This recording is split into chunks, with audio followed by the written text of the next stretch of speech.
Y recibimos por segunda vez en esta semana al economista Germán de Agosto para que nos hable, en este caso, de inflación y precios. ¿Cómo está, Ger? ¿Cómo anda, Juli? ¿Todo bien? Muy bien, muy bien. Contanos. Vamos a analizar la inflación del mes de septiembre. ¿Sí? Vamos a comenzar analizando la variación mensual. Es decir, acá estamos comparando cuánto cambian los precios al consumo mes a mes. Bien. ¿Sí? Básicamente, si miramos toda la serie que tenemos acá, lo que está en verde son como lo que sería una deflación, es decir, una caída de los precios en términos mensuales. Eso sucede en todos los diciembres. ¿Sí? Esos verdes son diciembres. ¿Por qué motivo? Porque ahí tenemos la bonificación del UTE Premia, que justamente, como forma parte de la canasta de consumo de este servicio, lo que termina dando como resultado en todos los diciembres es esa caída de los precios. Mirá, ¿sí? qué peso importante que tiene UTE entonces. Sí, es un precio administrado justamente que incide a la baja sobre la inflación, porque naturalmente el peso que tiene o el ponderador hace que de alguna manera esa rebaja o esa bonificación termine traduciéndose en una caída de todo el índice. ¿Sí? Y en enero viste que se da la vueltita y aumenta. ¿Por qué? Porque se da vuelta a eso, pero en particular porque tenemos el ajuste del resto de las tarifas públicas. Así que eso es un patrón que hemos visto en los últimos años. Diciembre con deflación, ¿sí? Y los eneros rebotando. Pero ahora lo que tenemos es los últimos datos que veníamos observando, que tienen que ver con el contexto de tan baja inflación, ¿sí? Que estamos atravesando ahora, responden principalmente a lo que tiene que ver con el precio de las frutas y las verduras, que venían de picos muy altos, justamente producto de la escasez de oferta asociada al déficit hídrico. Eso llevó los precios por las nubes y lo que hemos visto ahora es cómo eso se da vuelta y por ende esos 2 meses que tuvimos deflación no son meses típicamente de variaciones negativas, ¿sí? Pero están recogiendo ese evento excepcional asociado a las frutas y las verduras. ¿Qué es lo que está cambiando? Porque si te fijas, el último dato que tenemos, es decir, la variación de septiembre contra la de agosto, sube un 0,6%. ¿Sí? Parte de eso, si vamos a la siguiente placa, ahora lo que vamos a hacer es, lo que vimos recién es la evolución del promedio de toda esa canasta de consumo. Pero básicamente lo que hace el INE es, mes a mes, releva más o menos 300 y pico de productos y esos 300 y pico de productos quedan dentro de estas categorías que estamos viendo acá. ¿Sí? Entonces, cuando miramos el crecimiento mensual de los precios por categoría, tenemos que 2/3 de la inflación, 2/3 de ese 0,6% se explican por lo que pasó con el transporte, la categoría transporte, y por lo que pasó con alimentos y bebidas no alcohólicas. ¿Sí? Que también están vinculados de alguna manera. Exactamente. ¿Qué es lo que está? Si hacemos un doble clic y nos metemos adentro de esos dos, fíjate, tenemos el aumento de la nafta y el aumento del gasoil. Esas dos categorías forman parte justamente de la división transporte.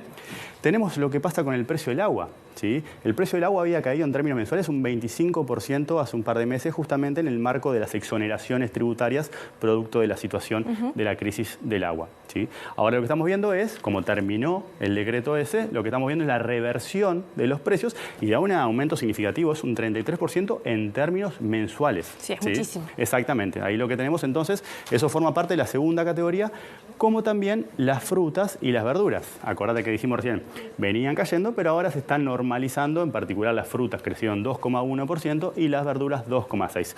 La única categoría que cae en este mes en términos mensuales es ropa y calzado, asociado a prendas de bebé, ¿sí? Y también asociado a calzado femenino. Eso es lo que estaría explicando la única categoría que está cayendo. El resto aumenta, pero en particular lo que tenemos que nos explica la inflación es justamente esas 2 primeras categorías, producto de esos aumentos que eran esperables. Igual mencionabas que en términos generales estamos en una inflación bastante baja. Totalmente. Si ahora vamos a la siguiente placa, lo que hacemos es cambiar la perspectiva. Arrancamos analizando la perspectiva mensual de la inflación, ¿sí? Septiembre contra agosto. Ahora es la perspectiva interanual, es decir, estamos comparando el índice de precios de septiembre con el índice de precios de septiembre del año pasado, que era muy alto. Fíjate que la inflación en septiembre de todos los septiembre estamos viendo. Algunos no son todos los septiembre, el septiembre que tenés allá es el pico ese. Bien. ¿Sí? Después tenemos ahí el 11,1, es producto de la escalada del tipo de cambio cuando comenzó la pandemia.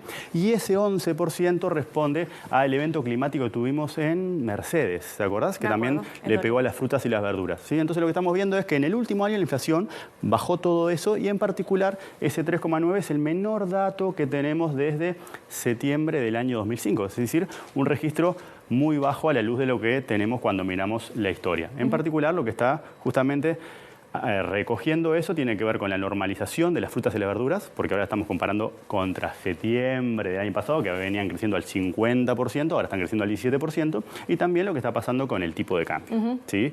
¿Cuáles son los efectos de esto, Ger? Bien, ahora esto es desde el punto de vista, uno de los más relevantes, tiene que ver con por ejemplo, lo que está sucediendo en el marco de las negociaciones colectivas asociado a la posibilidad o no del cumplimiento del compromiso de recuperar el poder de compra. Habíamos dicho que con estos registros de inflación el poder de compra se está recuperando a un ritmo de 4%, 4,6% fue el último dato, ¿sí? Eso en términos promedio, pero eso no quiere decir que todos los sectores justamente estén recuperando el nivel que tenían en el 2019. Además, lo que se recupera es el nivel. Lo que se perdió, ¿sí? Pero el compromiso político es llevar el nivel. Y esto justamente está permitiendo que ese compromiso, de alguna manera, suceda, ¿sí? Y por último, en la última placa tenemos lo que anunció el Banco Central hace un ratito, ¿sí? Que es básicamente lo que está haciendo con la tasa de interés. ¿Qué es la tasa de interés? Es básicamente el instrumento que tiene nuestro Banco Central y el resto de los bancos centrales para cumplir con sus objetivos, en particular para controlar la inflación, ¿sí? Es, en la analogía presidencial, es la perilla del dinero, ¿sí? El Banco Central puede regularla en función del objetivo que esté mirando, ¿sí? Si nosotros vemos el recorrido de la tasa de interés, viste que venía muy bajita, eso justamente para favorecer la actividad económica. ¿Por qué? Porque si vos tenés la tasa muy bajita, lo que quiere decir es el crédito es barato y por ende el consumo y la inversión tienen un ambiente más propicio. Bien. ¿Sí? Entonces, cuando empezamos a salir de la pandemia y la inflación empezó a subir, el Banco Central empezó a aumentar el precio del dinero, es decir, a encarecer el crédito, a enfriar la economía, ¿sí? Y desde entonces lo que está veniendo haciendo es reduciéndola y hoy anunció que la redujo a 9,5% y esta variable es la que está en el corazón de las discusiones que tenemos en torno al dólar, ¿sí? Cuando la tasa de interés es muy alta, son más atractivos los pesos que los dólares, ¿sí? Y eso justamente provoca que el peso se aprecie de alguna manera, ¿sí? Entonces lo que estamos recogiendo acá es lo que está haciendo el Banco Central justamente en vistas de su objetivo de inflación, pero también contemplando lo que está pasando con la actividad económica. Justamente si la está bajando es para favorecerla. ¿Por qué? Porque en los últimos 4 trimestres que tenemos datos de actividad económica, en 3 la economía cayó. En particular el último dato es la caída del segundo trimestre asociado al impacto de la sequía y de la finalización de las obras de UPM y en el marco de lo que esperamos que sea un crecimiento muy bajito, del 1%. Es decir, esa reducción de la tasa de interés está asociada a esa preocupación y no tanto a la inflación, que hoy por hoy ya no está en torno al 10%, sino en torno del 4%. Bueno, hay gente que va a quedar contenta y otra que no tanto con estas noticias, como siempre. Exactamente. Muchas gracias, Germán. Muchas gracias, Julio. Bueno,